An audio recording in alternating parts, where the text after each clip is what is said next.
Oh, yo, it's Toki time. How's it going, everybody? Hola, hola. How's it going? Today, it's time to finish case 1 of Ace Attorney Investigations #1. Oh my god. It's been like, it's so funny because I wanted to play this the day it released, and my original plan was to like finish case 1.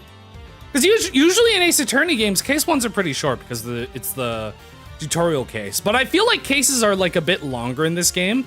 I looked it up. I looked it up on howlongtobeat.com. It turns out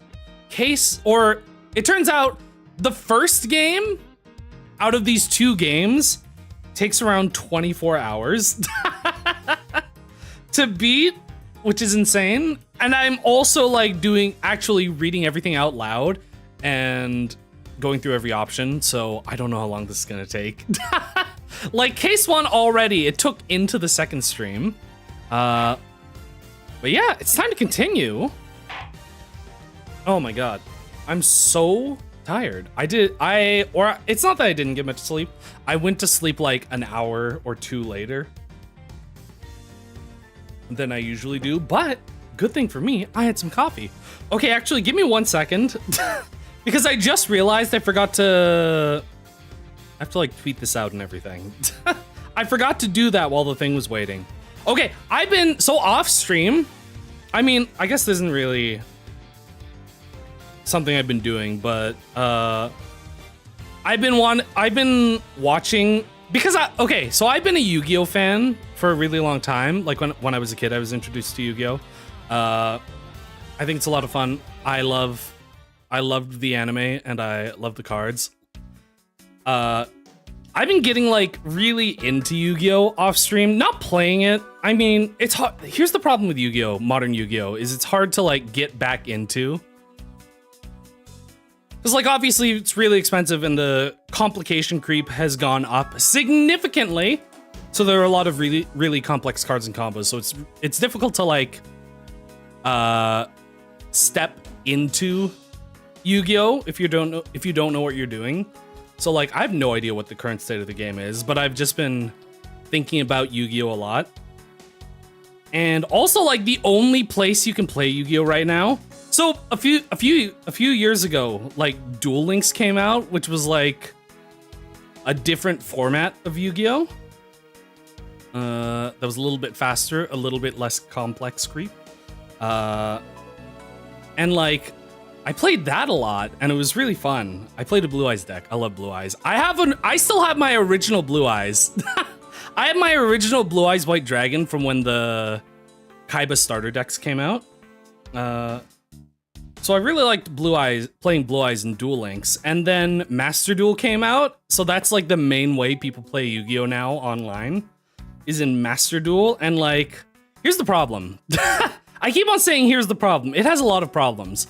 Yu-Gi-Oh! Master Duel is a free-to-play card game, and like, so many free-to-play card games are impossible to actually build a collection in. Like, it feels so expensive trying to get into a free-to-play card game, because they don't give you that much opportunity to acquire things, and then like the rates at which good cards drop is really bad. Like I think the only free-to-play card game that I think is really, really good at giving new players new cards and good cards is Hearthstone. And Hearthstone's kind of gone off the deep end. So I stopped playing Hearthstone a few expansions ago. I keep on forgetting, I still have to tweet this out.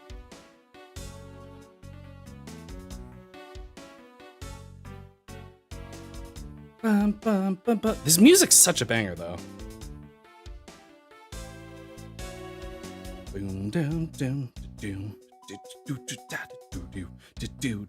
It feels very different from like the investigation music in the main Ace Attorney games. Just give me 1 more second. I want to keep talking about Yu-Gi-Oh. I don't know how to play Yu-Gi-Oh. I think it's be good. Don't know the cards. Yeah, that's the problem. That's the problem with Yu-Gi-Oh. So that's what I'm talking about. It's like hard to get cards. And I think that's a problem with a lot of free-to-play online card games and also in real life, but like that's a given because you're gonna have to spend a lot of money to get into any hobby. So like I've been thinking about Yu-Gi-Oh recently a lot, and like I want to get back into it, but it feels impossible to actually get back into because of how expensive it is. And because of the complexity creep that leads to difficulty understanding like modern metas and stuff. Okay, anyway, so we have Ace Attorney to come back to. Is Edgington also Defense Attorney? Okay, we have people who've never played Ace Attorney. It's time to actually explain Ace Attorney group with Yu-Gi-Oh! The OG DX. Excuse me, I think you meant GX. Yeah, I also grew up with the original Yu-Gi-Oh! I got into Yu-Gi-Oh! Like when they were just starting to roll it out in the West. So I have so many like really old bad cards from the original sets. I have a Monster Reborn that still says Magic card. Does anybody remember when spell cards in Yu-Gi-Oh! Were called Magic cards, but they had to change it because of a lawsuit with Magic the Gathering? So I still have a Monster Reborn that says Magic card, and I have an original Blue Eyes White Dragon from the original release of the Kaiba starter decks. It looks really good. It still looks so good. I love that art for Blue Eyes. I think that's the best art. I played like original Yu-Gi-Oh! Into GX, and I think after GX I fell off, and then I picked it back up again a little bit. I don't know, I don't really like synchros. I think XYZs are cool. And then I kind of fell off of it again. Then Duel Links came out, and I was like, oh my god, I love Blue Eyes White Dragon. And the Kaiba has an ability that lets you put a Blue Eyes White Dragon in your hand. So I played Duel Links, and then Master Duel came out, and now I don't play anymore. Duel to the Heavens, welcome. Flush from McDonald's says Hello Kitty. Ah, I saw that! They look so cute. I want like the Hello Kitty. What were the other ones? Because don't they have like a bunch of Sanrio characters crossed over with Yu-Gi-Oh?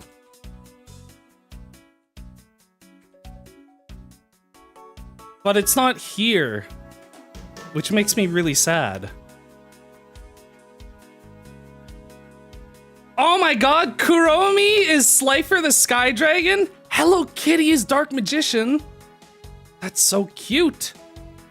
Obelisk the Tormentor, Winged Dragon of Ra. Oh my god, Cinnamoroll is Blue Eyes White Dragon. Oh, that's cute. Cinnamoroll has blue eyes. Pom Pom Puddin is Exodia. Some of these are silly. My Melody is Dark Magician Girl. Oh my god, I want Kuromi Slifer the Sky Dragon. It's really cute. Duel Links has Rush format now. I don't know, do people still play Duel Links? Because like Master Duel came out, and that's more similar to the main format that people play Yu-Gi-Oh! In. So I feel like it has a bigger player base, and I don't know if it's worth getting back into Duel Links. And also, it seems hard to get into Master Duel.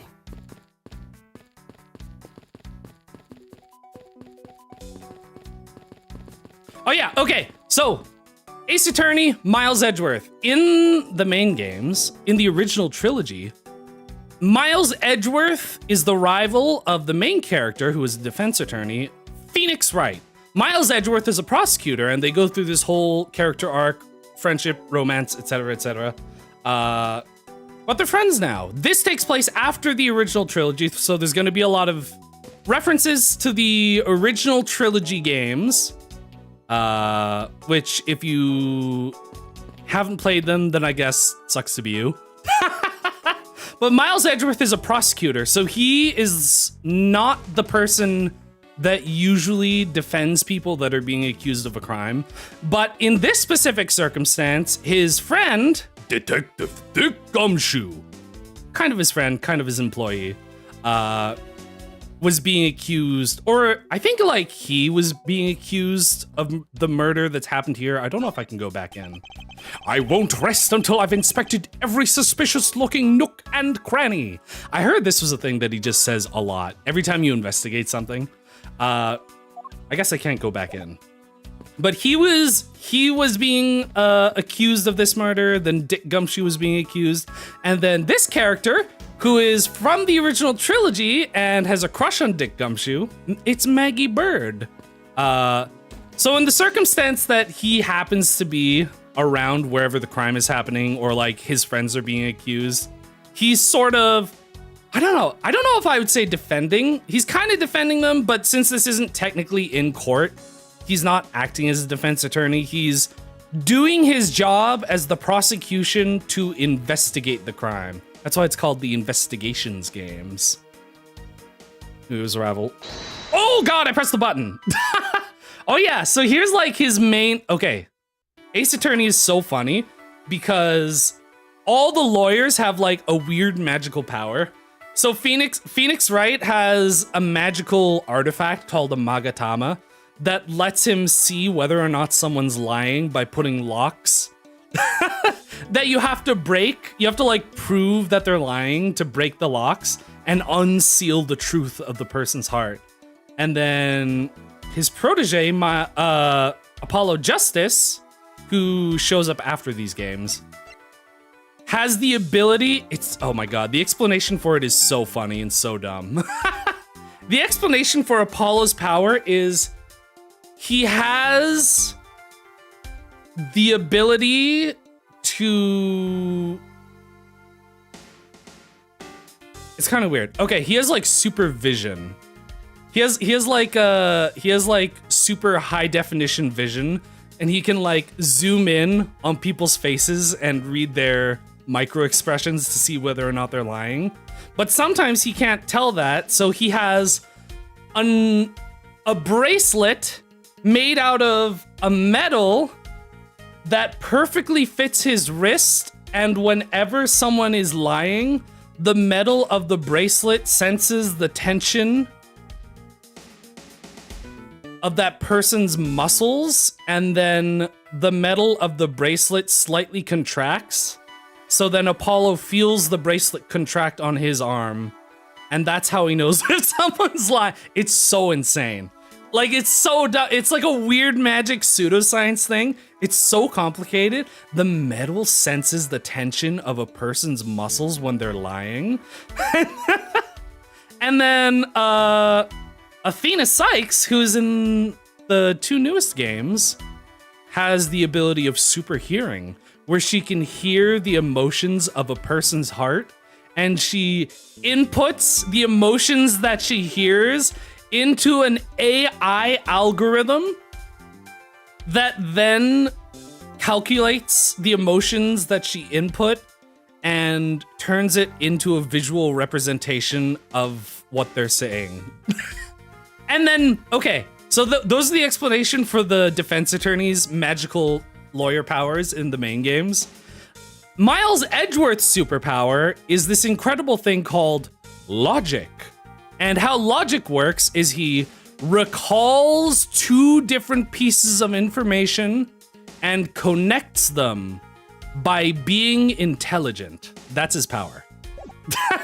That's his power. He has the power of basic logic. It's incredible. Oh yeah, I should be investigating. I'm supposed to be proving the defendant guilty. I'm supposed to be okay. So the funny thing about these games is I still haven't like started playing the game. The funny thing about these games is they're written to be based on the Japanese legal system, but the English translation puts it in LA. So even though it's America, it's like quote unquote America. It's based on the Japanese legal system, where the prosecutor is deeply involved in police investigations. Normally, I shouldn't be doing this. Like, I should have nothing to do with police investigations because that's how it works in America. Like, the police just do their thing, and then they give evidence to the prosecutor, and then they share the evidence with the defense in a thing called discovery. But in Japan, the prosecutor is like in charge of the investigation. So that's why I'm doing this. I'm not supposed to be proving the defendant guilty because there's technically no defendant yet because we're not in court. I'm just doing the investigation. And by proxy, if somebody is being accused, I use my evidence and logic to prove who the real criminal is so that they can be later prosecuted in a court of law. It's there's like so much to explain. It's so dumb. It's amazing. But yeah, it's time to actually do things. Hey Maggie, how's it going? Let's talk to you. I was wondering if I may speak with you for a bit concerning this case. I've always been a big fan of the courtroom, but this is like a dream. A dream where I'm being cross-examined by the Miles Edgeworth. I can't let this chance pass me by. I must remember to ask her about the master key. Are you gonna play the MVC collection? Nope! I'm not a fighting game person. Like, the only fighting game that I really ever play is Smash Bros. I don't know, I don't really like fighting games. I should jog her memory by showing my notes to her with triangle. Oh my god, we have present. Talk to me about the victim. Have you ever met with the victim before? Well, I've seen him a couple times before when I had to go to Mr. Portsman's office. Oh yeah, the guy that we think did the murder. Okay, so this guy was murdered. His name is Buddy Faith. We think that Jacques Sportsman, the pun is he's a sportsman, so he's Jacques Sportsman. The S is apparently not silent. He probably did the murder because he was in the opening cutscene. Mr. Portsman's office. Mr. Faith was always playing basketball with Mr. Portsman, sir. That sounds like fun. Just once I'd have loved to play with them. It sounds fun, but the only person ever taking a shot was Mr. Portsman. All Mr. Faith ever did was pass him the ball, sir. On second thought, I don't think I'd fit in all that well with them. Murder. You're from the main series. Maggie, I thought you were in a maid cafe. I thought that's what you were doing now. Ms. Maggie Bird, correct? I take it that you are an acquaintance of the detective. She was under my supervision back when she was still on the force, sir. One day she got caught up in a murder and things started going downhill, so she quit. But I owe a lot to Detective Gumshoe for introducing me to my current employer. Japanese prosecutors getting involved feels weird. I don't think they're like this involved, like they're actually on the scene, but they're supposed to be more involved than they are in Western law.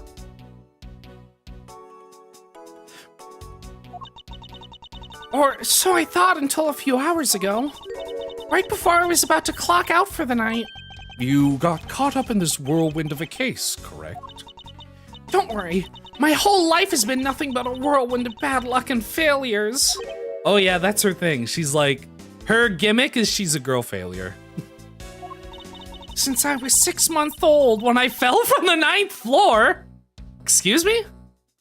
6 months, 9th floor? How are you alive? Are you okay? I've been hit by all sorts of vehicles, gotten sick from all sorts of food. Thank you so much.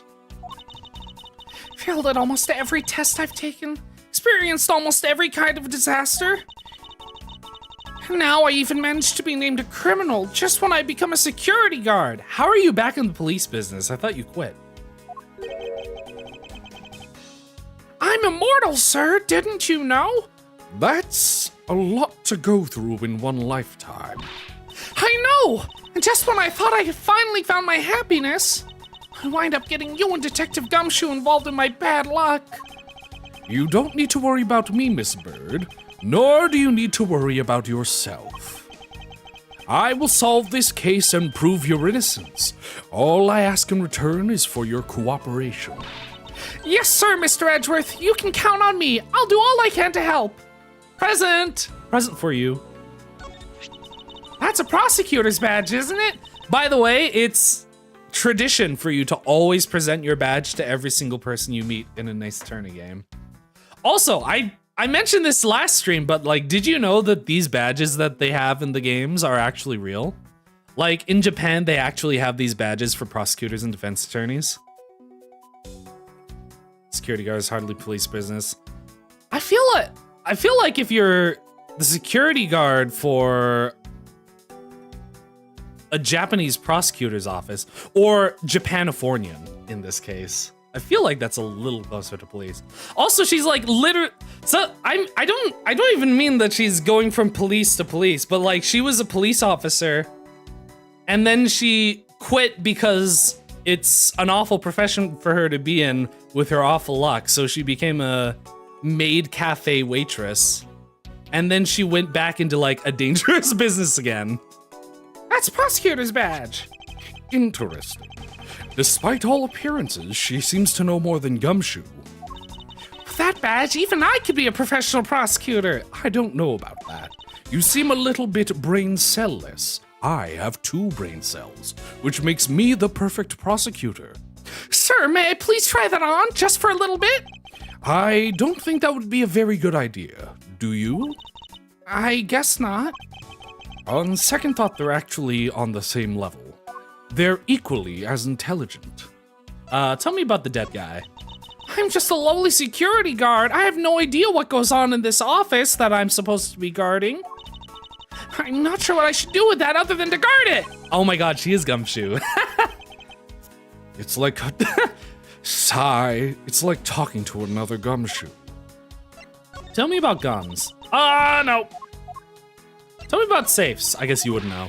Only prosecutors know about this safe. We proved that in the last game, in the last session. Tell me about the key. So, when did you discover that the master key was missing? The time I realized it, I think it was around 1 a.m., sir. And I noticed it was back around 2:30 a.m. I was just sitting there on the ledge where the security room's reception window is. But I'm sure that between those 2 times it was... Not just gone, but stolen. Sir? Why is such an important key stored in such an insecure place? It's not like that, sir. We always keep the key further inside the room, away from the window. Always, you say? Except for this time, correct? Well, I admit I was a bit careless, but I had my reasons. I left it out because I was sort of using it at the time. It was after I had used it that I left it sitting on the ledge. She used the master key. So the feathers on her jacket, that's her name. Look, her name's Maggie Bird, so she's a bird. Everything she does has to be bird themed. What was her name in Japanese? Maggie Birdie. Birdie bird. So every character in the Ace Attorney series has like a pun name. So Phoenix Wright is called that because he's always right. Get it? Maggie Bird. Miles Edgeworth is called that because he's edgy.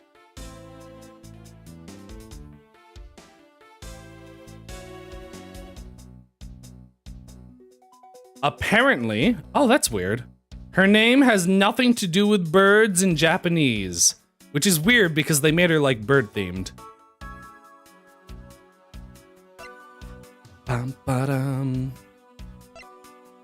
Oh yeah, Dick Gumshoe is called that because that's 2 different words for detective. Buddy Faith is called that because he was supposedly best friends with this guy. He's his buddy.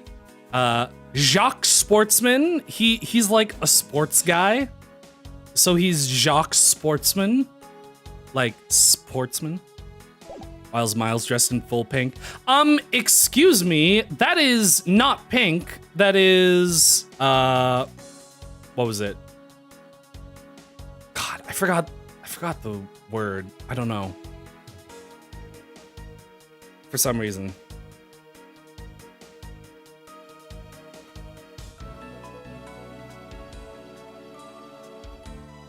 Burgundy! Burgundy is the correct color. It's like somewhere in between pink, red, and purple. Use the master key. What did you mean by you use the master key? Oh, I had to use it to open the door for this prosecutor who had forgotten his key. God damn it. That is not pink. You are colorblind. Fun fact, I've taken a color vision test and I have near perfect color vision. Did you know? Did you know that a majority cases of color blindness are found in men, but I have near perfect color vision, which makes me super cool and awesome. Maroon's also probably close, but I believe it's burgundy. Oh, there's her hat. Cute. I mean, it's my job as a security guard, right? I should probably actually get through this a lot faster.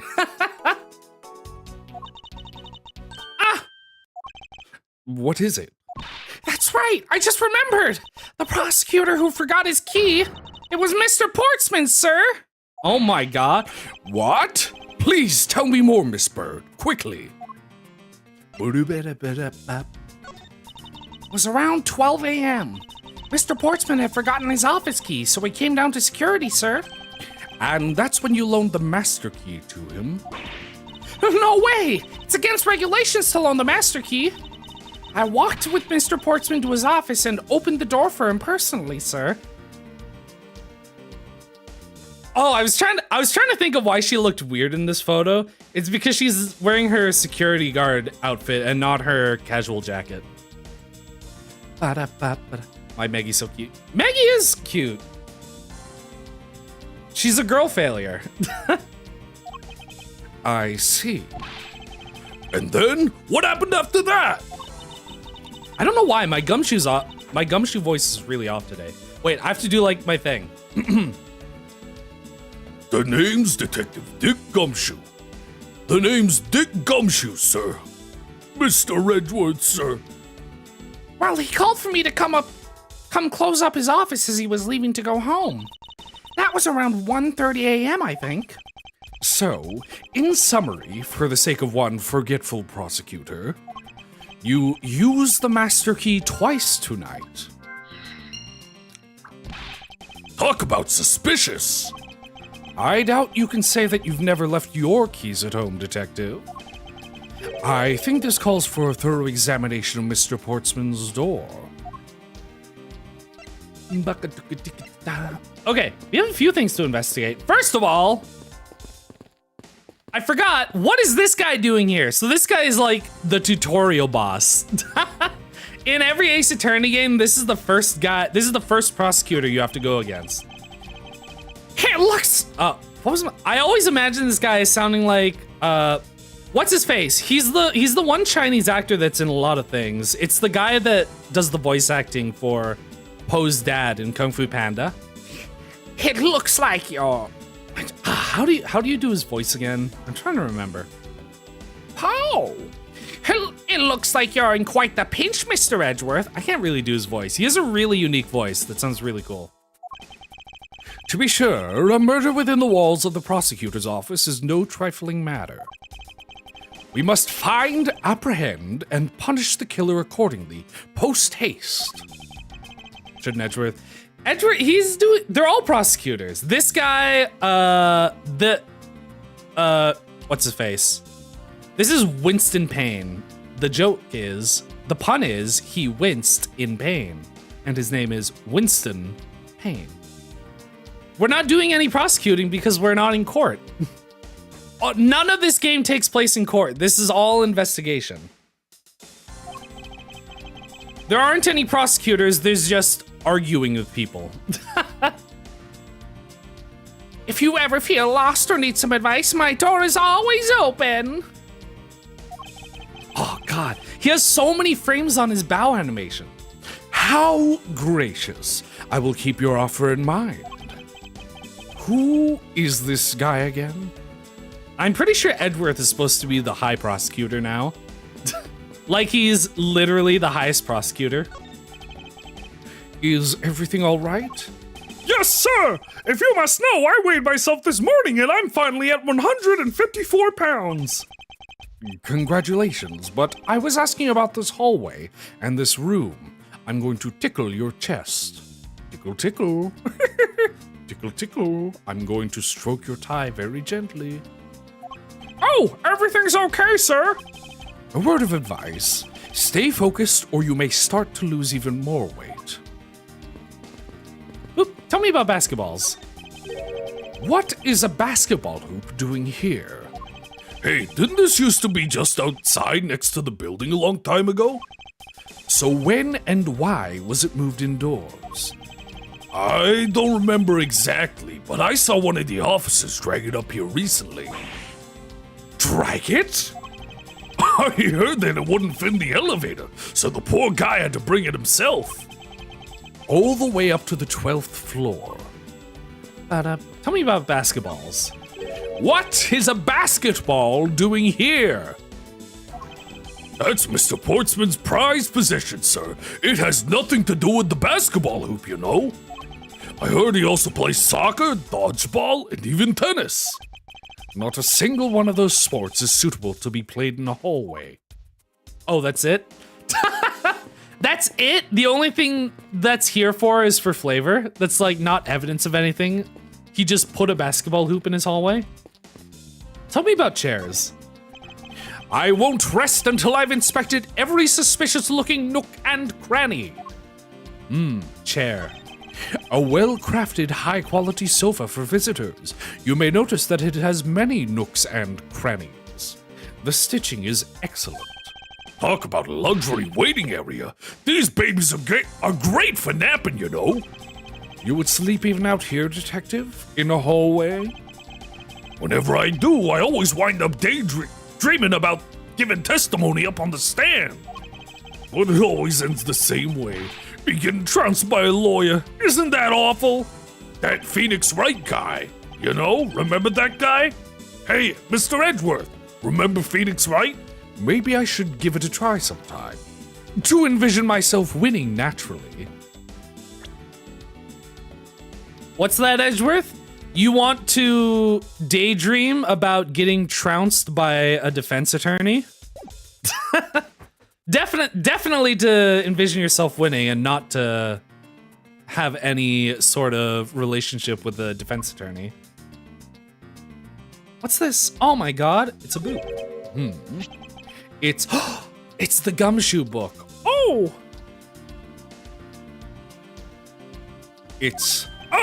Isn't that the missing O-Series file, sir? No doubt about it. The bloody letters mark it clear as day. There seem to be a few pages missing. Our thief took only what was necessary and left the rest behind. So, what are these old files about, sir? Guess they've got something worth stealing in them, huh? Not particularly. It's just a collection of court case files. However, the cases within these files are not mine. Huh? They belong to the high prosecutor that used to occupy my current office. Lana! Lana Sky! That's a reference to a previous game. I have my reasons, but let's just say I was charged with keeping them as they were. And that means the thief must have also wanted the file for a specific reason, right? It would seem so. Only the pages related to that case from 10 years ago. Oh my god. It's a case from 10 years ago in an Ace Attorney game? Wonder why anyone would care about such an old case. Could he be the murderer from 10 years ago? I see. I won't stop until I've investigated every suspicious-looking nook and cranny. Tell me about this. A minimalist yet classy door made of top-quality wood. It's sturdily made, making it near impossible to break in by force. It's almost majestic, sir. I wish I could be as stately as this door. Only Gumshoe would praise a door as something greater than himself. Being a detective has its own rewards and a certain virtuous value, I think. If you live up to your full potential, that's a poignant trait anyone can admire. I see. So what you're saying, sir, that me being me is the best thing I can do for everyone? Right. That long pause wasn't exactly reassuring, sir. Poor Gummy. Poor Gummy. Oh. Tell me about my number. 1202. These four numbers on a number plate alone proclaim this to be my office. My name wasn't important enough to put there. Oops, hey! These number plates slide right out, sir. They have to be able to take the plate off when the room becomes vacant, you know. Oh, wait. Okay, so here's an idea. So, wait, where is my memory? I can't press the memory button. Okay, so Maggie Bird helped Mr. Portsman get into his office before. What if, here's what happened. Jacques Sportsman swapped the number plates on both our doors so that when he asked her to lock the door or unlock the door to his office, it was actually the door to my office, so he could get into my office without her knowing. Oh, that's it. Although, the idea that it can be so easily removed is kind of... Oh, that's it? You don't have any brain thoughts? You don't have any thoughts for that? Tell me about this. I don't see any signs of forced entry. According to the guard, no signs that the lock was picked either, sir. Meaning that the door really was opened with a key. Did you happen to ask if any prints were lifted from the doorknob? Apparently, the doorknob's clean as a whistle. White, they think. Whoever this thief is, they did a good job of not leaving any clues behind. No. They didn't swap. So they swapped the numbers. So this said something else. And then they put 1202 over there. Then he asked Maggie Bird to come unlock his office. But instead of his office, she unlocked Edgeworth's office because it had a different number on it. And then when she left, because she left to go back to the security guard station, he swapped it back and then went into the office. Because when Edgeworth got back, he went into his own office. So he had to have swapped the numbers back afterward. And that's all we can do here. Then I just have to look at this. I won't rest until I've inspected every suspicious-looking nook and cranny. I'm gonna love saying that 50 more times. Tell me about doors. A minimalist yet classy door. It's got no resist too for his ambience the prosecutor's office. Oh, this is new. Even Mr. Portsman seems dignified, just because he works behind one of these. Nonsense. A man doesn't become more or less dignified because of where he works.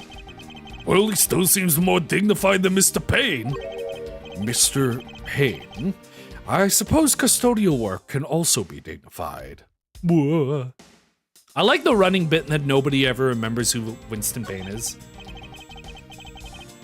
Room 1203. I take it that this is Mr. Portsman's office?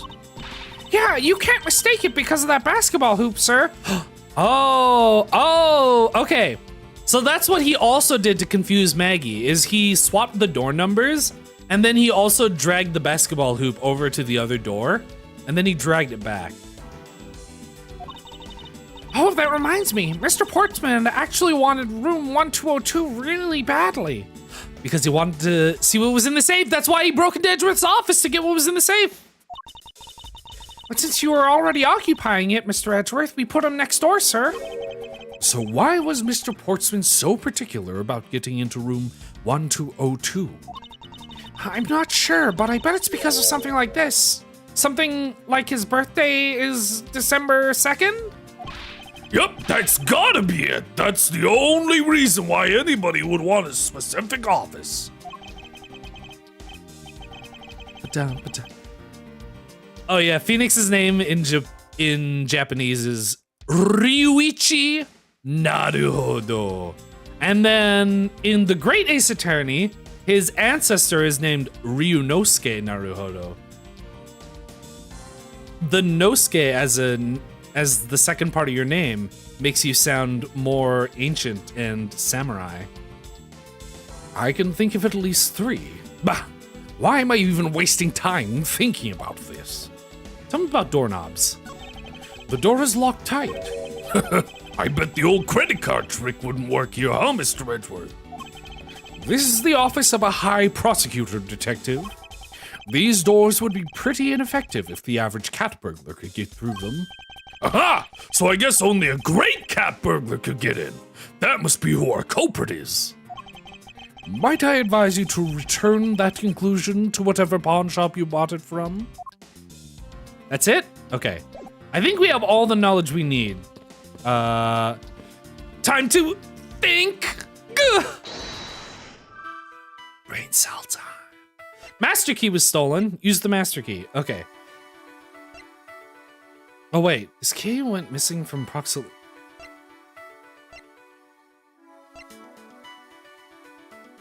This key was used to unlock Mr. Portsman's office at 12. So he unlocked Edgeworth's office. It says Portsman, but I'm assuming it's Edgeworth's. He used the key, or he got Maggie to use the key to unlock Edgeworth's office at 12 a.m. And then the key went missing from 1 a.m. 12 a.m. and 1:30 a.m. What?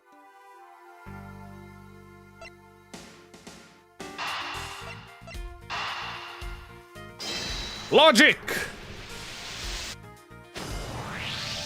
Miss Bird, I'm afraid there's a flaw in your story. What? No way, pal! I mean, sir? You said that you locked up Mr. Portsman's office at around 1:30 a.m., correct? However, the master key had already been stolen at that time. Wow! Nothing gets by you, Mr. Edgeworth. You saw that contradiction like a pro. I totally forgotten all about that. Thanks to you, I remember now. Oh, whoops. I think it turned on autoplay. You're right. It was around that very time that I realized the master key was missing. And?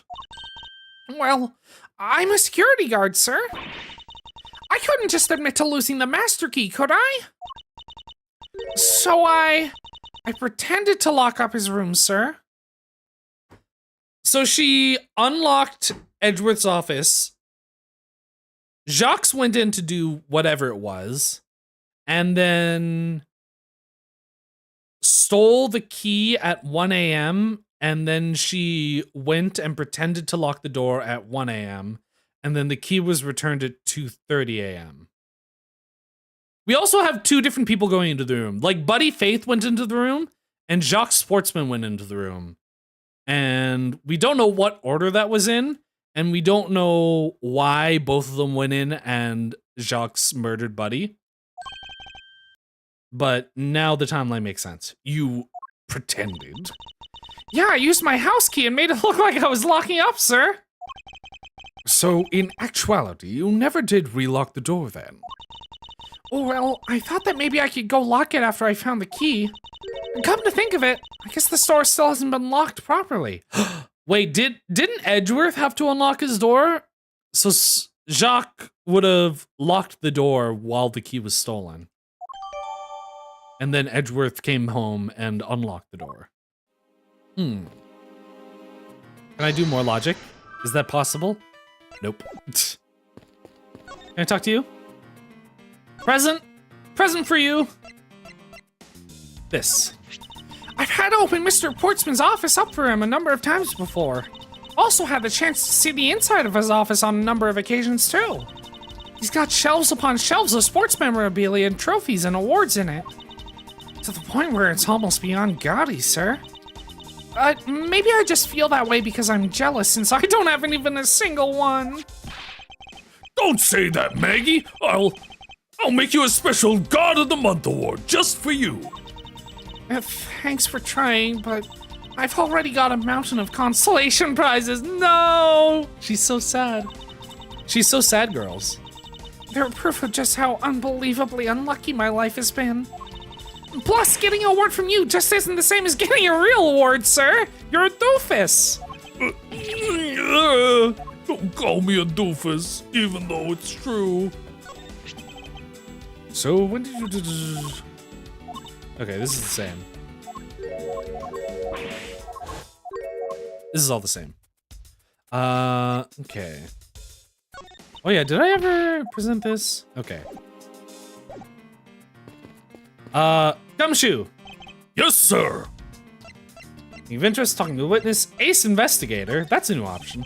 I was wondering about the investigation. Oh, I've been waiting for this. Let a real seasoned pro teach you how it's done. A real seasoned pro. You know that you can always check out the really important spots in more detail, right? Yes. And if the area's too big, you can always use R to take a look around. Oh, but don't worry, sir. The R command will only show up when you need it. I knew that as well. And when you think there's a contradiction or something unusual, try deduction. First, you line up your cursor with the suspicious looking area. Then press triangle and choose your poison. I mean, evidence. Not like cyanide. When you're settled on a piece, you gotta present it with triangle again. I'm pretty sure I already knew that as well, Detective.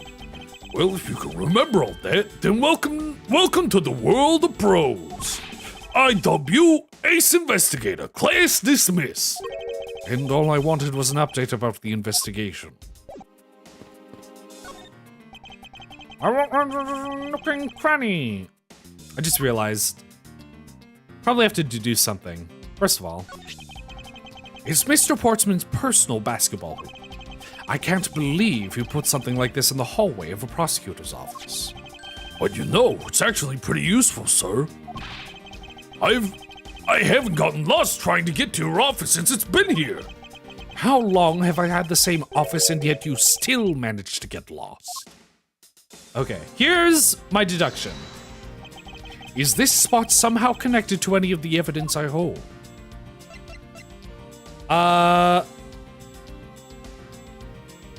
Yes. I don't think Edgeworth realizes that she unlocked his office yet, so I think I have to prove it. Eureka! There's a contradiction here between reality and the evidence. If what Miss Bird has said is true, then why is this door locked tight? Huh? You know, you're right. Miss Bird, are you sure you didn't relock this door? I'm certain of it, sir. And I don't think Mr. Portsman noticed it himself that I hadn't. Which means... What, sir? It either means that he actually does have the key to his office, or that the door Miss Bird opened wasn't this one at all, but a completely different door. She opened a different door? But there are so many doors here! How do we know which one she unlocked? There's an easy way to find out. All we need to do is... I love when he touches his forehead. Because he looks so smarmy and cocky. We need to examine these. Ooh. Okay, so he definitely would have wiped the prints. Prints on the master key. I don't think that matters. Prints on the number plate. Would he think to actually wipe the prints on the number plate? Because I don't think he expects us to actually check this, right? The prints on the number plate. They will tell us all we need to know. Everything? Really? Like what, sir? Like, well, for example, and such as... Oh, I was wrong. Well, we know for sure that Detective Gumshoe's dinner will only consist of instant noodles. Wow, that was amazing, sir! How did you know? Is that supposed to be a joke to cheer me up, Mr. Edgeworth? Yes, that's it. Now then, we should get back to doing what we need to do, and that is... What is that one? I just assumed he would have wiped the prints on the doorknob. Am I crazy? The prints on the doorknob will tell us everything. Hey, you! Yeah, you, pal. Do us a favor and see if you can live from this, okay? So what did you find out? There's no need for such belligerent nostril flaring, Detective. Sir, I found only Mr. Portsman and Mr. Faith's prints on this doorknob. But Maggie Bird claims to have touched the doorknob. So, only 2 people's prints were found on this, huh? That's pretty decisive. Huh? I'm lost, sir. Thinking logically, a certain other person's prints should be on this knob as well. Now then, whose prints should also be on this doorknob? Take that! Don't you find it odd that the prints of the person who unlocked this door are absent? You mean... Yes, the door that Miss Bird opened could not have been this one, but a different one. Living. Yeah. What have we here? Oh my god, there's another thing. I won't rest until I've inspected every suspicious-looking nook and cranny. I was told this was gonna come up a lot, but I wasn't expecting it to just transition to a scene where he says that. Oh, wait, we actually have a couple things. Okay, tell me about basketballs. Is this basketball property of Mr. Portsman? Yes, sir. He's always ready for a match. basketball, soccer, dodgeball, tennis? Doesn't matter what sport it is, he's game. Although I think it's a little hard to play tennis with this ball. That isn't the point you should be focusing on, Detective. You're right, sir. Now I know what I should be focusing on. Bad Mr. Portsman. Bad Mr. Portsman. Someone should teach him to clean up his toys after he's done playing. I think we've reached the end of this conversation. Tell me about paper. What is this? Looks like a scrap of paper. I'll get it, sir. Let's see. Oh, there's something written on it. Buddy, I brought 3 pieces of evidence by, just like we talked about on the phone. But it looks like you're out. Guess I'll catch up with you later. See, it looks like a note from the victim. Yeah, and it's from Mr. Portsman. Bing ba bum bum boom ba da ba bing bum. What's this? What are you looking at, sir? Oh, hey, how about a game? That's okay, Detective. I just found the position of the scoop to be a little off. Hey, you're right, sir. Guess it shipped it when someone made a seriously sweet slam dunk. The position of the hoop is definitely unnatural. I'd better take a note of this. Ba-da-ba-ding. Okay, now we know. Investigation complete. Like he says that out loud. Like whenever he starts an investigation, he goes, I won't rest until I've inspected every suspicious-looking nook and cranny. and then when he's done looking through things, he goes Investigation complete. out loud, and everybody's like, Mr. Edgeworth, what are you doing? You know you don't have to say that out loud. Poking around in this hallway has actually paid off quite handsomely. Huh? How so, sir? Me, I'm here, and I'm quite handsome. These games were on the GBA. These games were actually, these 2 games specifically. The Miles Edgeworth Investigations games were on the DS. Only the original trilogy games were on the GBA. Then they were ported to DS, and then they made these 2 games on DS. In a variety of different ways. I think it's time we had a little chat. Oh wait, you want to see something? Oh shoot, I forgot. God damn it. With the real culprit of this case, Actually. Speaking of the original game, God, you know what I hate about this? The fact that you have to go all the way back.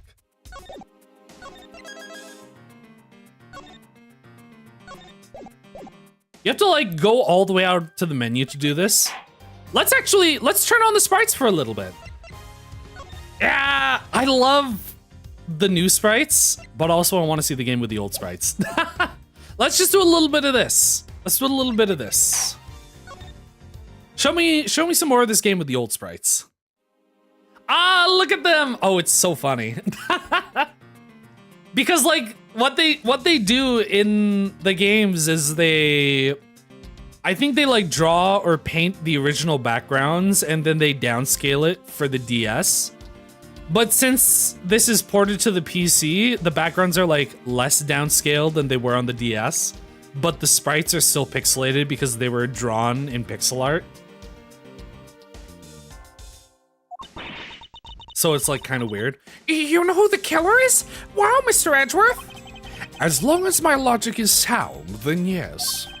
The mastermind behind this murder is none other than Mr. Portsman. What? Mr. Portsman? I knew it! That's exactly what my logic senses were telling me too! Bum, bum, bum. I suspected it was him from the instant he accused Maggie of being the killer, sir. That is anything but logical. Lady and gentleman, prepare yourselves. Come what may, it's time to knock on Truth's door. My name is Miles Truth Edgeworth, and this is my door. Yeah, look at these guys. Mr. Portsman, I finished processing the bloody letters, sir. Oh yeah, I forgot. All right, let me take a gander at it. Pass it here. I forgot oh! He got the hops. Okay, looking good. You there, take care of this. Hoocha! Gwah! Well, if it isn't Detective Gumshoe. End of the line for you, Portsman. We got you now. Call off your dog, Mr. Edgeworth. Is this some kind of joke? It's no joke. We know, Mr. Jacques Sportsman, that you are the guilty party in this case. Okay, now we're doing prosecuting. Did he have friend? Yeah. So I think his thing is like he has ADHD or something. Because like whenever you zoom in, you'll see this in a second when we zoom in on his face, but he's always like quaking, his arms always shaking, and he's like constantly fidgeting with his coat. He like puts it on and takes it off and throws it around. You must be pretty upset getting chased out of your own room. I'd be mad too. So I guess you can stay if you promise to stay out of our way. You intend to hide your crime under the guise of a prosecutor doing his job. I can see right through the unsightly paper-thin mask you wear upon your cowl. Who'd have ever thought it would come to this? I have ADHD and I don't frame code. I don't know, maybe you're just processing it faster. Maybe when you put your code on, you do it frame 1. Oh, that's kind of lame. Oh, that's too bad. Yeah, like he's always like fidgeting. I'm so sad that they don't have the original sprites for like the zoomed in faces. Oh well. Actually, come to think of it, your mentor was Manfred von Karma, right? Yeah, and like I forgot I like gave him a Shaggy voice last time. Or he slowly morphed into Shaggy. The legendary prosecutor who never lost a single case for 40 long years. But there was always this incessant chatter about forged evidence with that guy. Really teaches me that I've got to stay on the lookout for false accusations, you know? Hoocha! Hoocha! Yeah, look at this thing he does.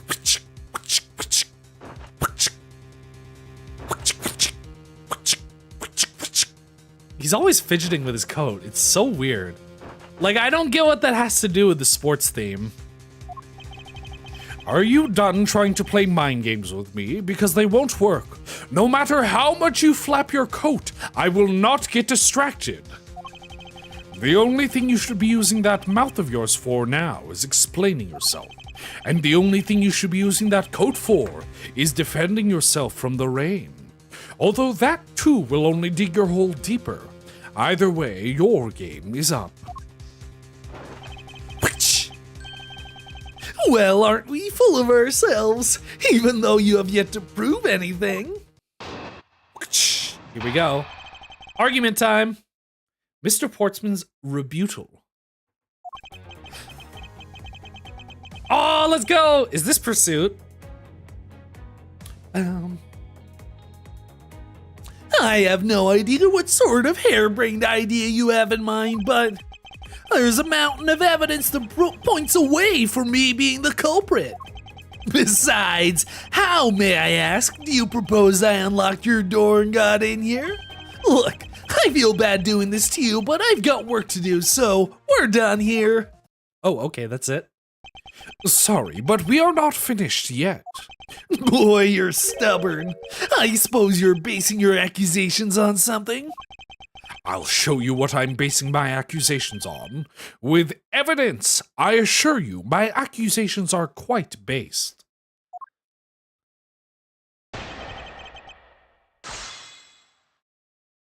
Big shot into a pursuit theme. Oh, that would work so well. Okay. Instead of pressing every single line like I normally would, let's not waste time.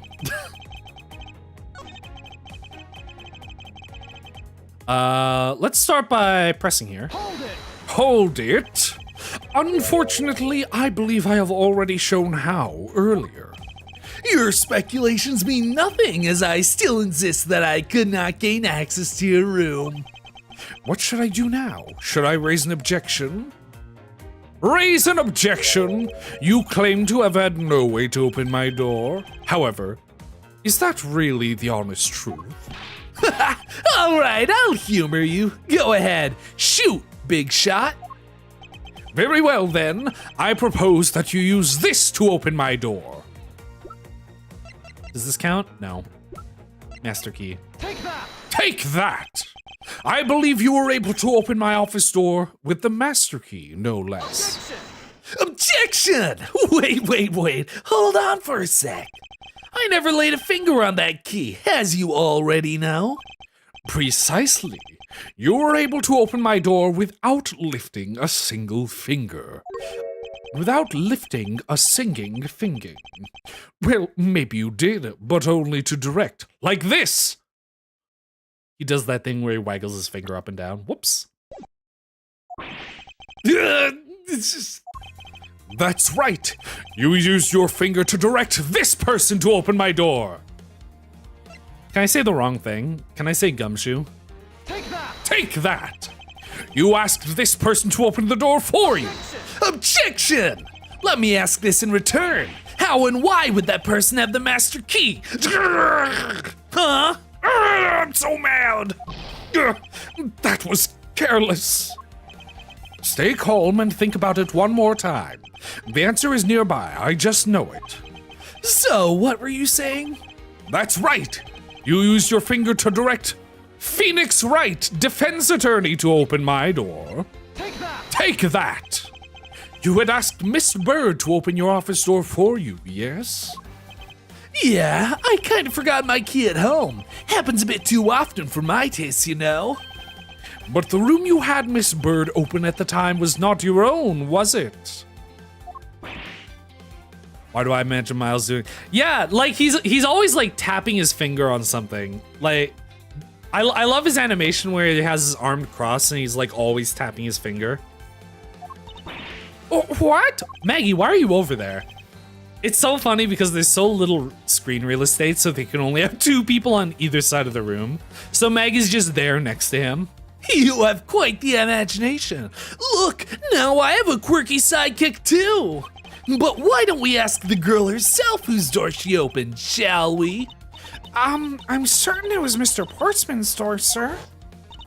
I checked the number plate to make sure I was opening the right door, sir. Oh, we know the explanation for that. See, Miss Bird backs up my story. Yet, what if you had misled her to fool her into thinking what you wanted? And how do you suppose I did that? By switching the number plates on our doors, for example. That's right! I'm here now. They do slide out pretty easily, and I slide onto the screen pretty easily too. Furthermore, you then used one other thing to give a very strong impression. That the door she was opening was yours and not, in fact, mine. What was it that Mr. Portsman used to make Miss Bird think it was his room? Oh, I thought I was gonna have to point it out there. This thing. Take that! What? The basketball hoop, sir? It's quite the peculiar fixture in any hallway, let alone a hallway in this building. Which is why he left an unusually strong impression on you. It's an object perfectly suited to sit just outside the office of a peculiar prosecutor.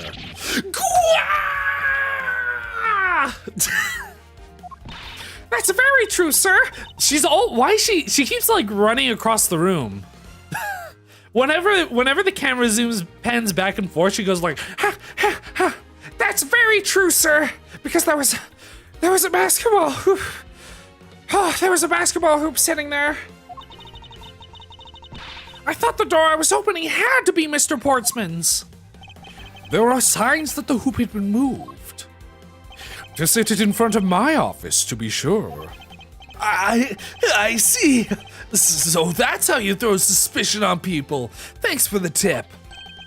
But I think your conjecture is a little off the racetrack. Oh God. Conjectures, Roboto.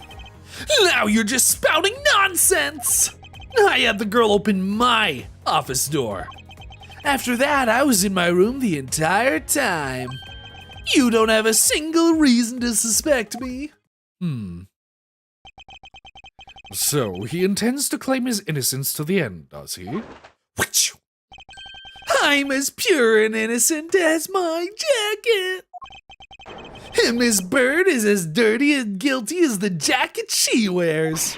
My jacket's not dirty, I'll have you know. I just washed it yesterday.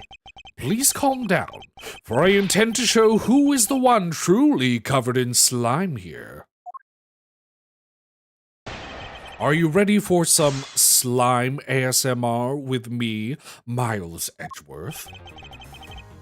Now you're no, that's not relevant. Had the girl open my office door. After that, I was in my room the entire time. Don't have a single reason to suspect me. Do I have any reason to suspect him other than that?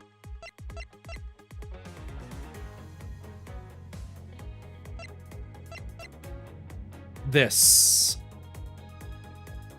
Oh, okay, yeah. He didn't notice this note, so he hasn't actually been in his room. But I'm not sure. I believe it's this statement. I was in my room the entire time, but if there was this note stuck under your door, why didn't you see it? Objection! That was a lie. What are you talking about? How was that a lie? This is a note that the victim left for you, Mr. Portsman. A note? It was left under your door, or did you not notice? And right here it says, but you're out. You put that in Americanish? Oh, maybe you should learn how to read good systems of measurement that make sense. Ba-doom-tsh. Ba-doom-tsh. You were not in your room when the victim came to call on you. So then, where were you and what were you doing?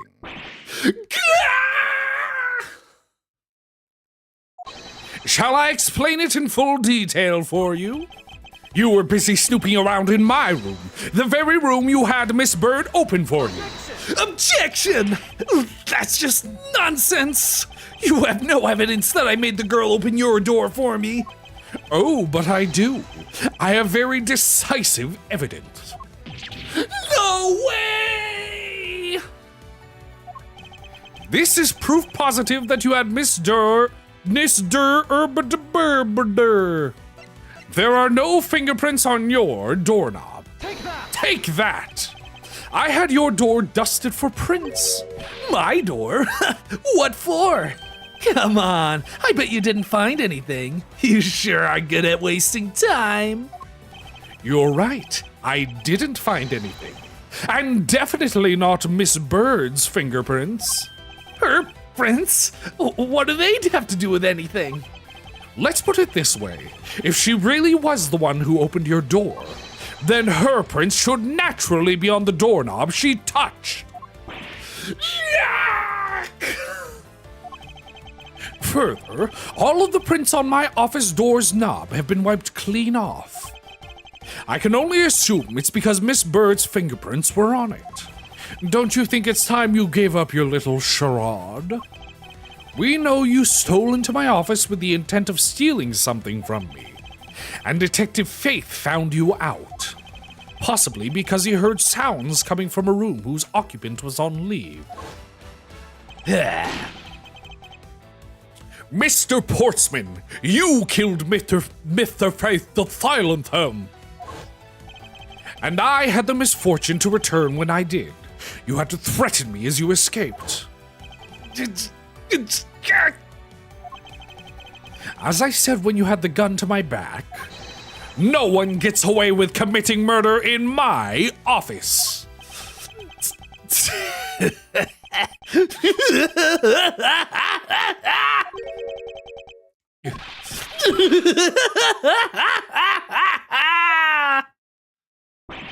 Just what's so funny, pal? Well, that look of stiff seriousness on the face of this office's finest prosecutor, as he makes a huge mistake in accusing me is simply too much to bear. There's just nothing else like it in the world. What? Mr. Edgeworth just explained it all, and he even backed it up. You're the murderer. Stop trying to be slippery and just admit to the crime already. Slippery like slime. Slime ASMR with Maggie Bird. And as I said earlier, it's all so circumstantial, so full of conjecture. You say you checked my doorknob for prints? Well, I can readily confess that I had wiped that knob down well. Eh? I'm a little obsessive compulsive, you see. I didn't want to touch a doorknob that you had touched. Which is why I wiped the knob down as soon as I could after you opened the door. After that, it makes perfect sense that only Jim's and my own prints would be on there. You made that up just now, didn't you? Furthermore, as for the note Jim left for me, do you know exactly when that was? For all we know, he could have left it there before I arrived at the office. Like, early evening, for example. Are you saying you failed to notice a note in your doorway? Hey, even geniuses fail at times. I was probably too preoccupied by work-related matters, although that's no excuse. No, that's just a flat-out lie. There's no way you didn't notice a note that size. But you can't prove that, can you? This is the dark age of the law. Oh wait, we're not in that game yet. Say something, Mr. Edgeworth. Back me up here, sir. Portsman makes a good point. I can't prove he didn't simply overlook it. Besides, I have an airtight alibi. Airtight, you say? I only just realized I had one as we were talking. I guess it would have been better for all of us if I told you sooner. This guy. If memory serves, you came to this office around 2 a.m., correct? And it was then that you had the unfortunate confrontation at gunpoint with the culprit. But at exactly that time, I was down in criminal affairs. Ask around. I'm sure the other detectives will corroborate my story. It's the perfect alibi.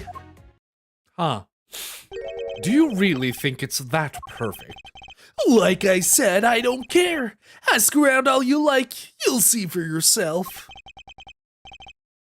Detective Gumshoe? Sir, yes, sir. I'll go check his alibi, sir. Be right back. The name's Detective Dick Gumshoe. Mr. Edgeworth, sir, I think we're in trouble. It's just like Mr. Portsman said. The guys in criminal affairs said they saw him around 2 a.m. You see? All of the evidence points to him being the culprit. So there must be a contradictory point in his alibi somewhere. Ooh. This is a really long first case. I came back to the office at 2 a.m. What are the details of this? I wish I could see the details.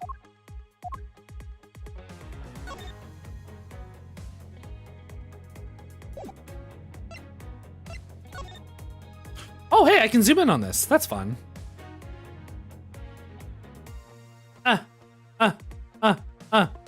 Whoops. God damn it. It's the master key to every office in the building. Oh, nice. Thanks.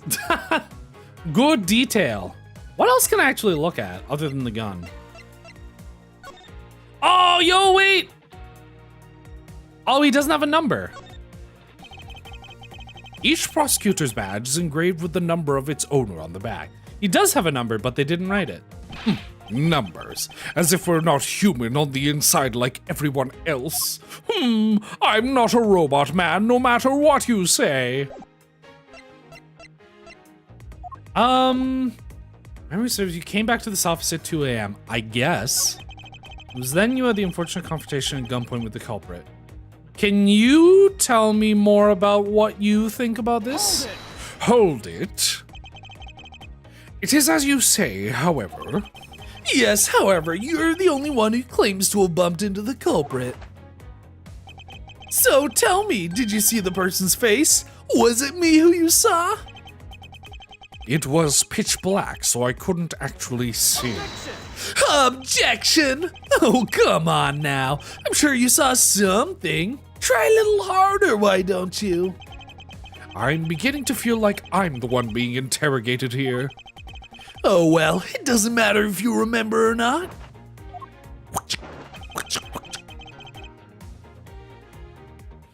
Prosecutor doing criminal affairs. Yeah, it's...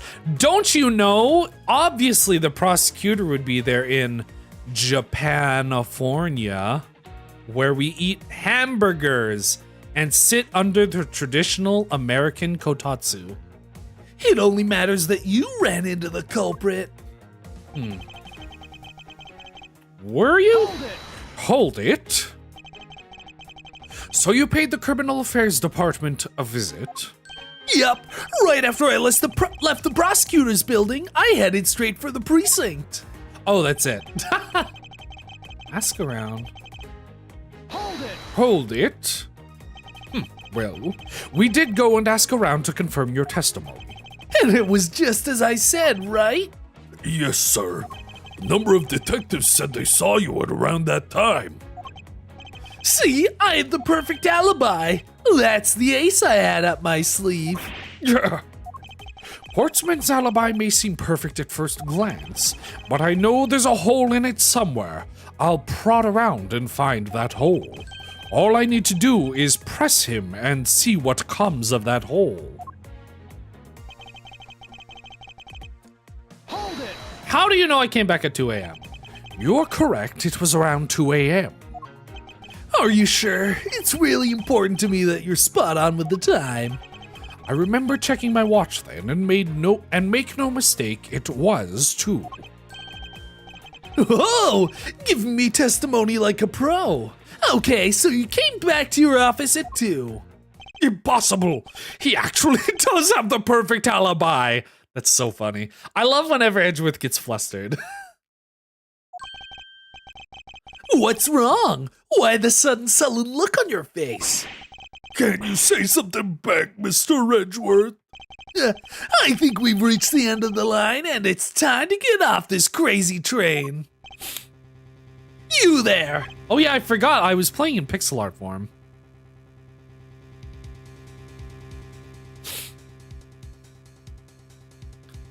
Oh yeah, Mario's really good. I love Mario 3. Mario 3, I'm trying to remember. I think other than Mario 1, Mario 3 was like my first Mario game that I really got into. But it was the Super Mario Advance Mario 3 for the GBA. And that was like the first game that I really, really got into, that I played through all the way and completed 100%. The second one was Kirby Nightmare in Dreamland, which is why I love Kirby. Please escort the young lady out, but remember, be gentle. Maggie! Detective Gumshoe! Objection! Oh, is there nothing I can do? There must be a way to turn this situation around. If only I had a clue. Did I miss something that can help me cast doubt on his alibi? True, I admit, could not have been Portsman. Then who could it have been? Who could it have been? I need to calmly think this through one more time. And with logic. Ba-do-ba-do-ba-ba. Culprit rearranged my files twice, once before and once after. Huh. I'm trying to think then. Was there another person? I mean, so we have another handgun.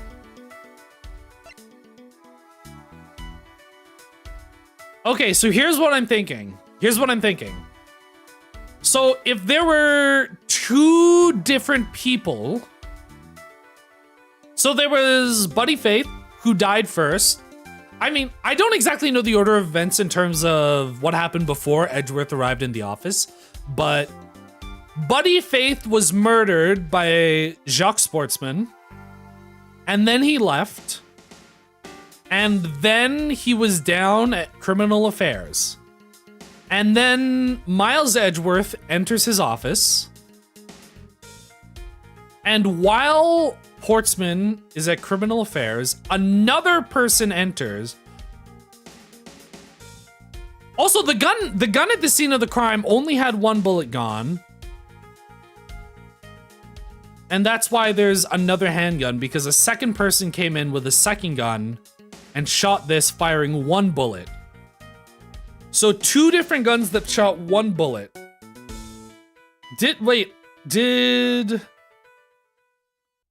So I guess we don't know if what happened was Jacques shot Buddy and then left the handgun, and then the other person came in, and then they threatened Edgeworth and they left with their own handgun. Or if what happened is Jacques murdered Buddy, took the handgun with him, and then the other person came in, threatened Edgeworth, and then left that handgun there. I guess I'm not sure which one that is, but I think these are still connected. Implying that if we find out who the other handgun belongs to, we can figure out who the second person is. That's what I'm thinking.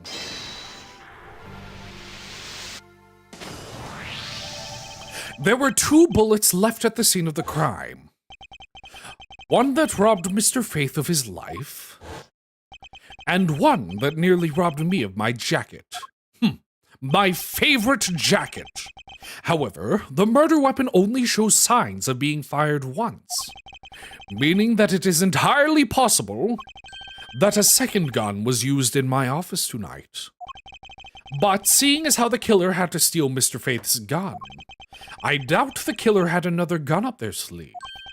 Therefore, the second gun could have been the property of an entirely different person, which could mean that there was another person who paid a visit to my office tonight.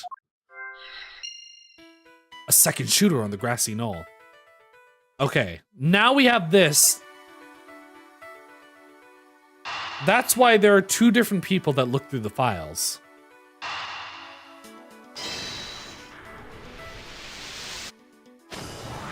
I was wondering how Buddy Faith factored into this in terms of rearranging the files, but I guess it was just two different people that weren't Buddy Faith.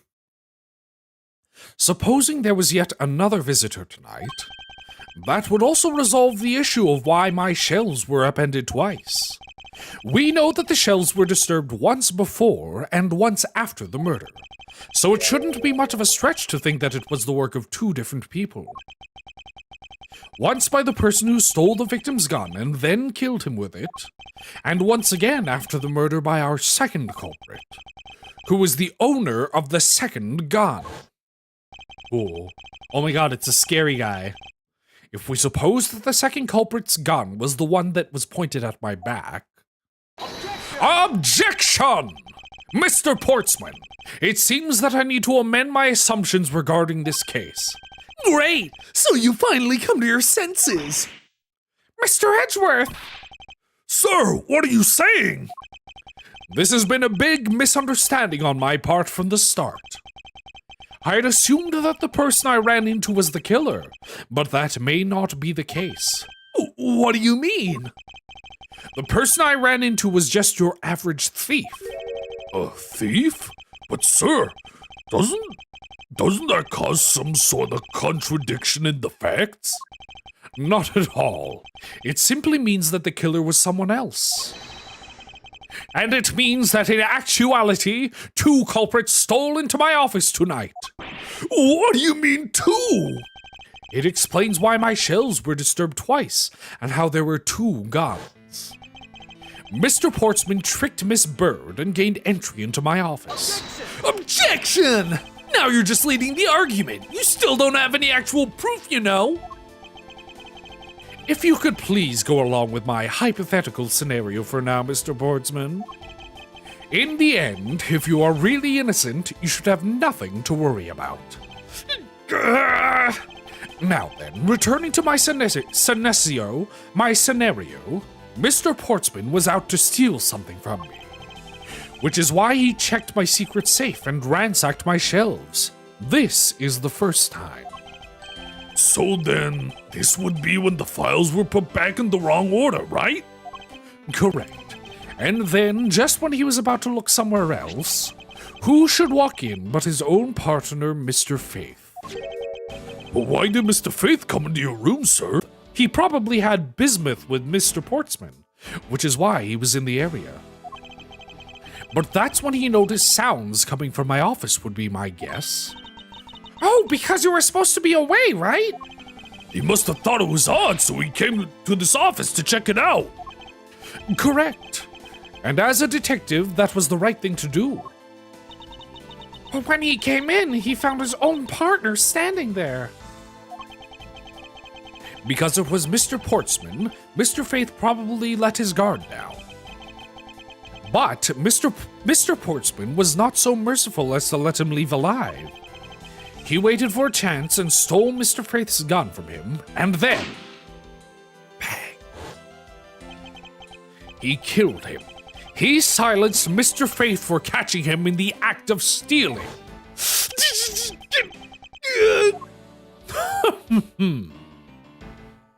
Bam, bam, bam. I love all these remixes of Edgeworth's theme. This was the moment in which the first shot was fired, the one that landed in my files. Following that, Mr. Portsman wiped the gun down and left it behind as he made his exit. He could afford to do that because he had also left the fake dying message behind. You're such a complicated troublemaker, you know that? Well, if things were as simple as that, then all would be solved. However, there was yet another visitor to my room, and this is where it gets complicated. There was another? Visitor, sir? Yes, and this other person's objective was to also steal something from me. Now then, even after Mr. Portsman left, the door to my office remained unlocked. However, this new visitor had no way of knowing that, and so... they stole the master key from the security guard's room, and then entered my room and searched through my shelves. This was the second time they were disturbed, and it seems the thief found their prize. The stolen O file, right, sir? Correct. Only just as the thief was about to leave with the file, I appeared. The thief then threatened me with their own gun and made their escape. The second bullet was fired during that brief encounter. I'm wondering if we're ever gonna figure out who this other thief was, or if it's gonna be like one of those, this is gonna lead into the last case of the game sort of things. Because, like, we've been through so much of this case and we still don't know the identity of the third party. So the shelves getting messed up twice on the 2 bullets.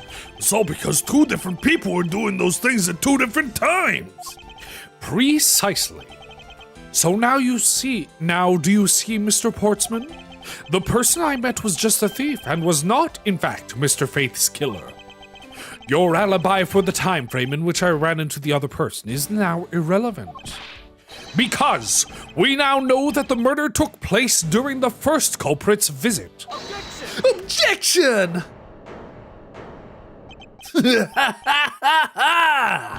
What's so funny, pal? Absolutely splendid! Your scenario explains everything. Of course it does. It's Mr. Edgeworth after all. But you know, it still doesn't change the fact that it's all circumstantial. Ugh. Supposing if, that's a big if, your theory is right, it would indeed render my alibi, which has withstood scrutiny, mind you, irrelevant. But there's still one defining point of your argument for which you have no evidence. Your supposition that I was the first visitor. Mr. Edgeworth, you can't let him get away with that, sir. But he has a point. I have absolutely no proof at this point. Don't say that, sir. I don't believe this. Don't worry, Maggie. I'll do something if I must. You know something? I find your attitude to be somewhat peculiar, Mr. Edgeworth. If the person you met really was just a plain old thief, then why is that person not your main suspect? That is, if your theory is correct. Oh my god, I can't believe how much more there is. That Oh my god, it's the Allegro.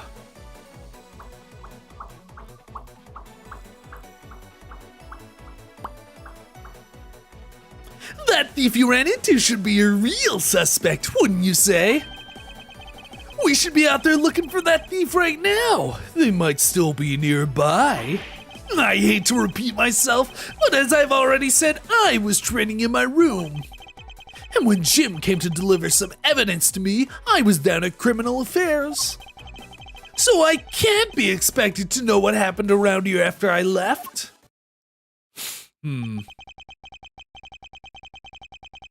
So, you think we should be out there looking for the thief? Of course! Now isn't the time to be having these dead-end discussions. I don't think it's at all dead-ended. I find your alibi to be fascinating. Let's continue where we left off, shall we? I know he's lying. I know he was here at the scene of the crime. I just have to find a way to prove it. Here we go. Bam, bam, bam, bam, bam. Should be looking in. Might be still nearby.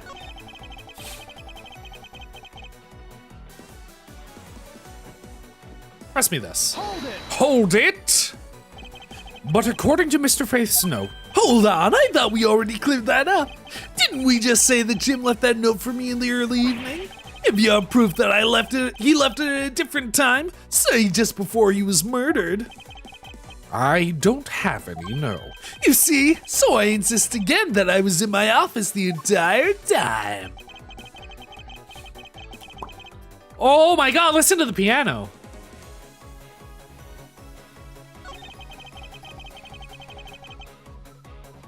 Can't be expected to know what happened after I left. What is our evidence? Oh, I can look at this. Oh, that's it. So there's something missing from here.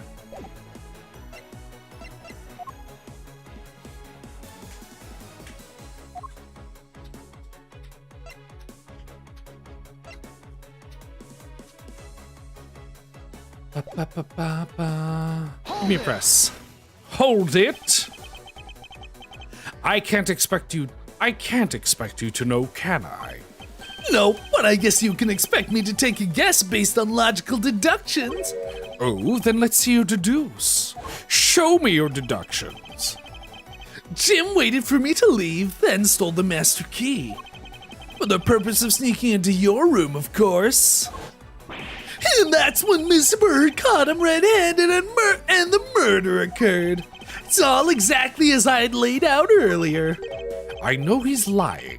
I know he was here at the scene of the crime. I just have to find a way to prove it. Okay, let's just press. Actually, no, I wouldn't. Why not? That's elementary. The dying message, of course. Mr. Faith's killer very clearly left those letters on the spines of those files. And it was after they were on there that the thief stole one of them. You mean the O files, right? And that's how we also know the letters themselves were set up and not from Mr. Faith. Were a setup and not from Mr. Faith. If the thief was the killer, do you think they would try to undermine themselves?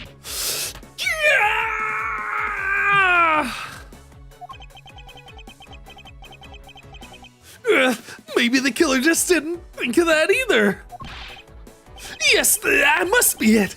Maybe, just maybe. We should be out there now. Hold it! Once escaped, I highly doubt a thief would linger nearby. Well, you never know. Maybe they didn't get what they were really after. Oh, you talk like you know quite a bit about this thief. It's nothing like that. I have no idea about anything after all. I hate to repeat myself, but as I've already said, I was training in my room. Did I already press this? Hold it. Yeah.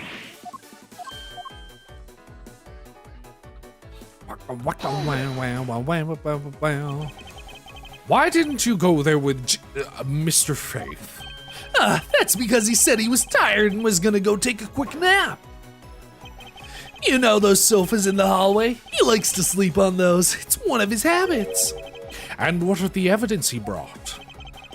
They were things related to yesterday's case. Just 2 items. A gun and a pendant. Interesting. This piece of testimony seems too crucial to let slip through the cracks. He brought me 2 items, a gun and a pendant, that are related to yesterday's case. How did you know that?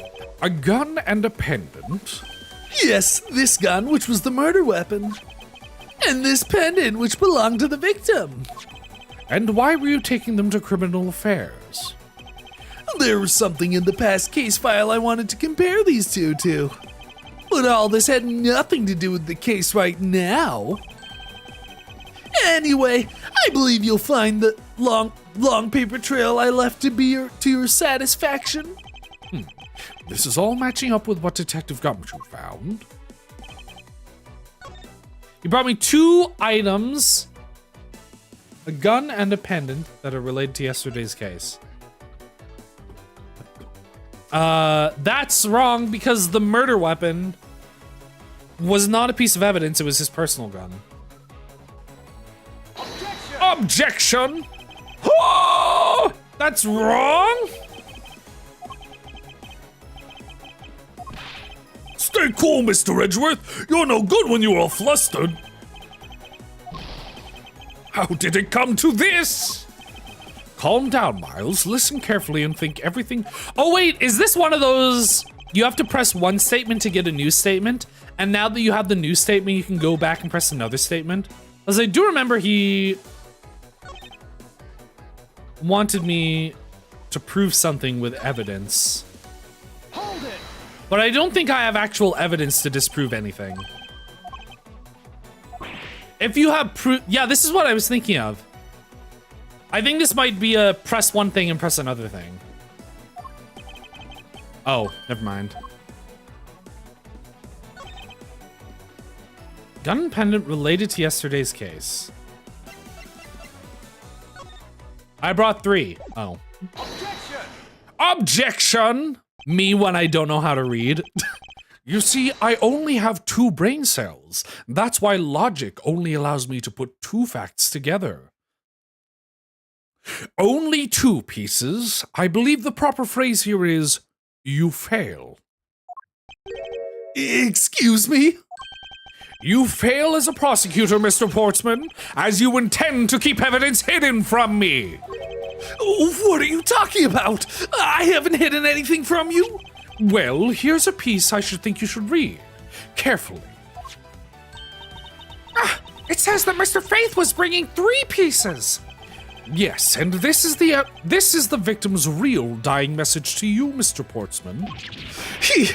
I can't believe to get tripped up by simple arithmetic.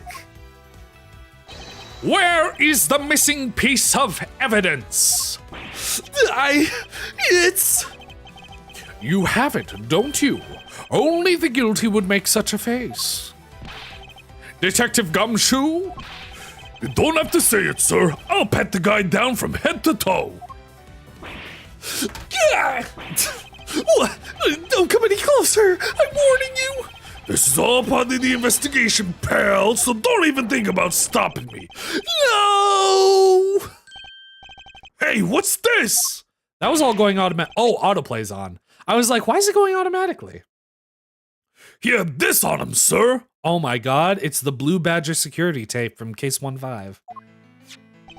Despite what you said, it would appear that you do have something to hide. But why would he hide something like that? There's only one reason why anyone would hide evidence of this caliber. Because it would unequivocally point to that person himself as the real killer. Let's examine this videotape in a little more detail. For the section of the tape that will drive the last nail into his coffin. Oh my god, it's another one of these. The cage. Oh, hello. Wait, tell me about the KG8 incident. The KG8 incident? That's police case number, sir. Does that mean this video's evidence from that case? Interesting. However, what's recorded on this isn't what's important right now. Let's give the casing a thorough once-over. I mean, there's the obvious part. I'm just curious if there's any more description. No? Okay, here we go. Ugh, that's blood, isn't it? Yes, and I believe this is what the good prosecutor was trying to hide from us. This blood is still fresh. You mean this might be Detective Faith's blood? No! No, you've got it all wrong! No amount of denial can save you. We have but to run a blood test to find the truth.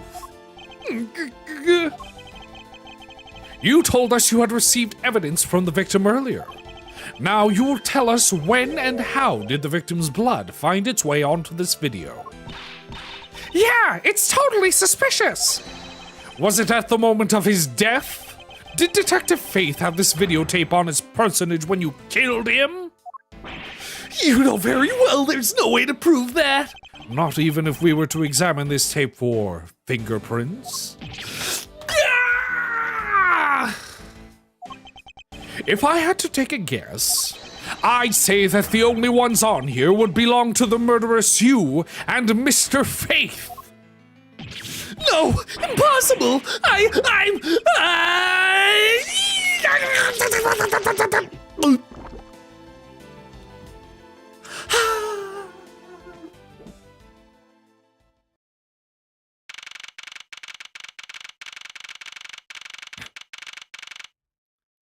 He's a little bit dead. He's a little bit dead. Before the end of the case.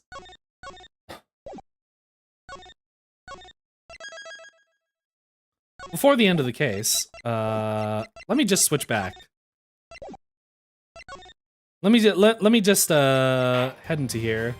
We're gonna go into art style. We're gonna go to HD. We're gonna go to continue. We're gonna go back into the case. There we go. Oh, look at these fam. Look at these guys. Mr. Portsman has been placed under arrest for the murder of Detective Buddy Faith, sir. Very good. And the results we got back from the lab techs on the tape turned out to be real solid, sir. The blood work came back, and it was definitely Mr. Faith's blood on there. And as a bonus, they were also able to lift a few of Mr. Faith's fingerprints as well. Thank you so very much, Mr. Edgeworth. I still can't believe I got to see your cool deduction skills outside of the courtroom. I'm impressed beyond words, sir. It was nothing. I'm just sorry you got caught up in murder in my office. Please accept my apologies. Oh, he's such a gentleman. Mental Gen? Oh, it was nothing. It was nothing, really. Compared to what I've been through, I mean. I consider myself lucky that it was only a burglary and a murder this time, sir. If it had been a holdup or a hostage situation, I'd have thrown my hands up in the air. I think I'm finally rising up from a goddess of misfortune to just an unlucky person. Something tells me we should have hired a different person for security detail. You know something, sir? That Mr. Portsman really was one corrupt prosecutor. And why would you say he was corrupt? Well, I heard there was a number of suspicious things related to his court cases. There's even rumors about how some of the evidence he uses is forged, sir. Forged evidence, huh? Excuse me, Maggie Bird goes with Dick Gumshoe, not Edgeworth. And they say he even decided not to prosecute a few cases for some really vague reasons. Oh, that guy was a complete disgrace to the entire profession. We never did get around to asking what his reason for breaking into my office was. Yeah, whenever we get near that topic, he just clammed up.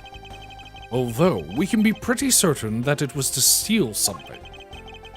This is just between you and me, sir, but there's a rumor that some sort of huge organization is involved behind the scenes.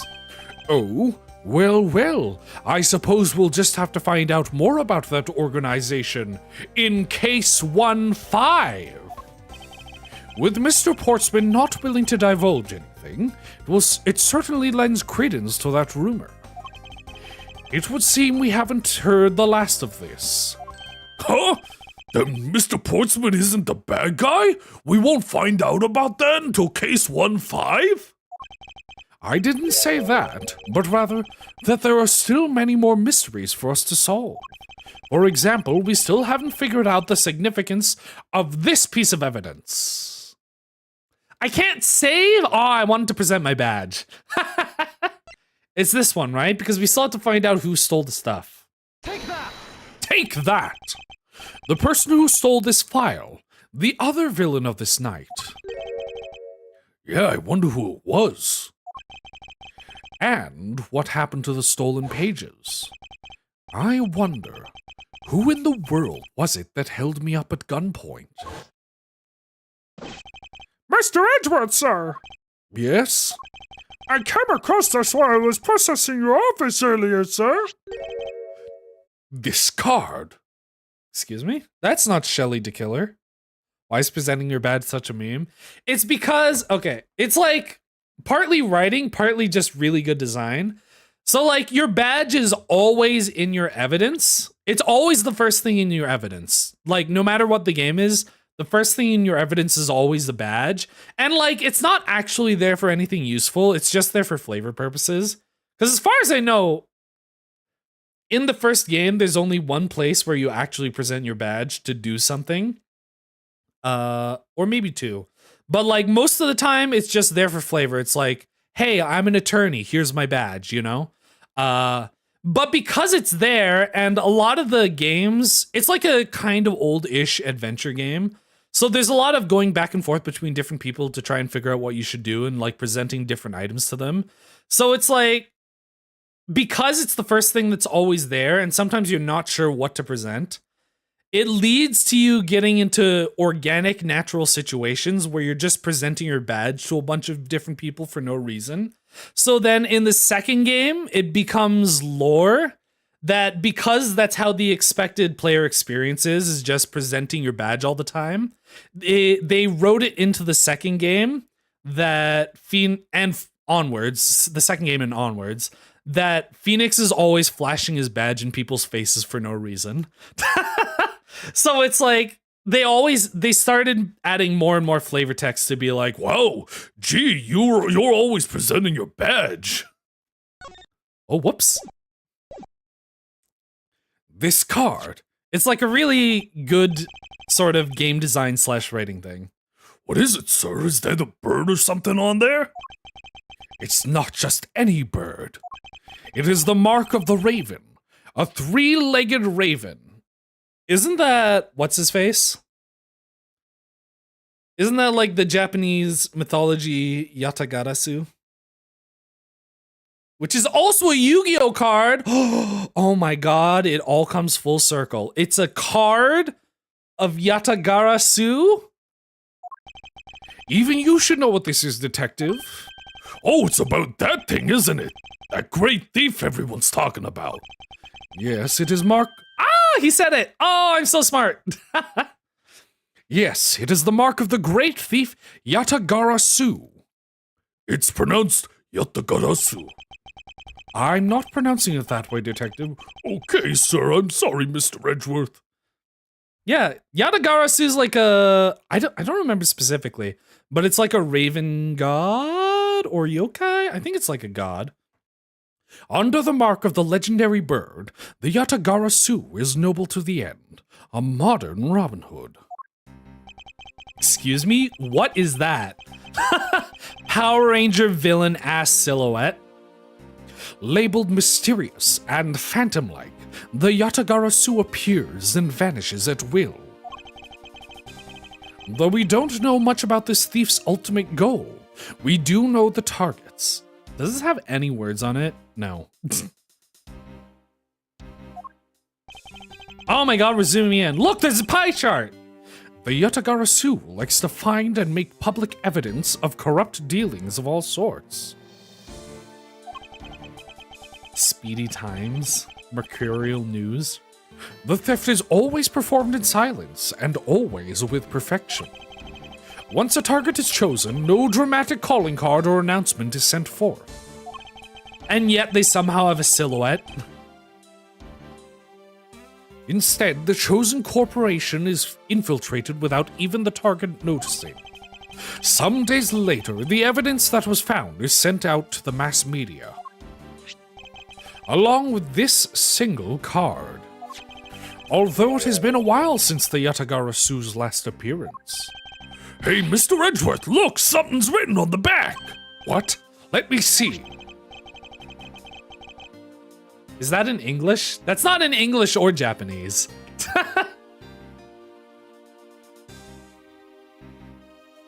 That's not in language. It's the location of where the thief put the stolen files. So, the person who stole the contents of the file was the Yatagarasu. Yatagarasu. Organization. Quite a few keywords are popping up in this mystery. I will file them away in my mind palace. The murder in my office. The return of the great thief Yatagarasu. Looking back, I can't say I didn't see these events coming. For they were heralded by the incidents that began to occur 2 days ago. Themed. We did it!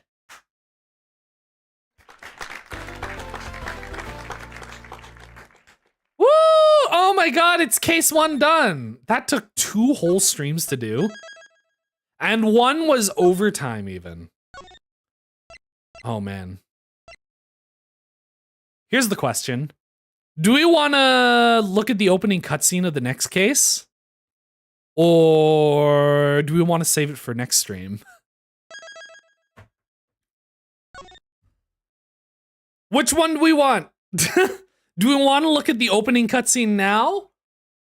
Or do we wait and leave it a surprise for Thursday's stream? Cuz this is probably going to be the end of today's stream. Oh. If I watch the opening cutscene, I'm gonna end like right after. That was a fun case. It was a little bit long. I'm thankful it's still not as long as like what is it? The Greatest Attorney case 1, where it like had 2 or 3 to be continues. It had like a to be continued. I'm trying to remember. It had like a recess and then a to be continued and to be continued. There were like 3 to be continueds. It was insane. Like, you would not believe how long case 1 of The Greatest Attorney was. This was a lot shorter. This was reasonable. I like that it was a little bit more complex than the usual tutorial cases are. But it was still pretty case 1-ish. What do you want by great evidence for case 1? I don't know. I don't know if it's going to be. I think it's probably not going to be relevant until we get to case 4 or 5. I think there are 5 cases in this game. Save it for next time. Yeah. Okay. Can I just? Oh, thank God. Oh, okay. You don't. Wait. Oh my God. Is that a spoiler? Guess who this is? Oh, I'm so excited for next time. Wait, Turnabout Airlines.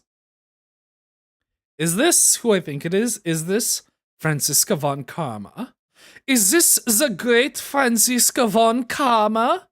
Prodigy prosecutor? She's in case 2? That's crazy. Oh. This is 2 days ago. Oh, I guess that makes sense. Cause he just got back from like a plane trip. This was on a plane. Snakes on a plane. But yeah, thank you so much for coming. That's going to be the end of today's stream. Very good game. I'm really excited. She is not Miles's girlfriend. Miles would never have a girlfriend. She's basically Miles's. Edgeworth is basically her adopted brother. She considers him her little brother, even though he's technically older than her. Oh man, I love Franziska. She's so good. But yeah, thank you so much for coming. Thursday is going to be the next stream of this. I will see you all next time. And as always, oh, Yasu Moriarty. Good night.